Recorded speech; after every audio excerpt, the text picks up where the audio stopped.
حضرت خواجہ معین الدین چشتی آپ فرماتے ہیں نماز ایک راز کی بات ہے جو بندہ اپنے پروردگار سے کہتا ہے.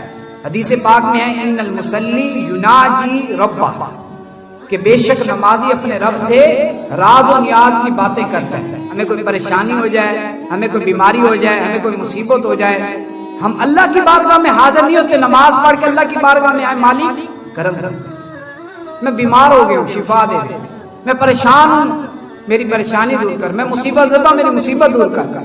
ڈاکٹر کے پاس جا جائے، فجر کے وقت نہیں آ رہے، زور کے وقت نہیں آ رہے، ہسپتال میں دھکے کھا رہے. لیکن نماز راز کی بات ہے نا، جب آپ اللہ سے راز کی بات کرو گے تو کچھ ملے گا نا. جیسے آپ کسی سے قرض لینے جاتے ہیں تو مثلا آپ کسی سیٹ سے قرض لینا ہے، اس کو ایسے کہیں سیٹ جی میں نے قرض دے دو، ایسے مانگو گے نہیں. کیوں؟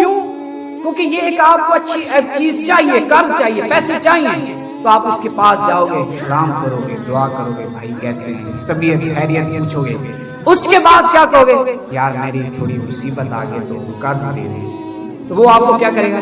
قرض دے دے.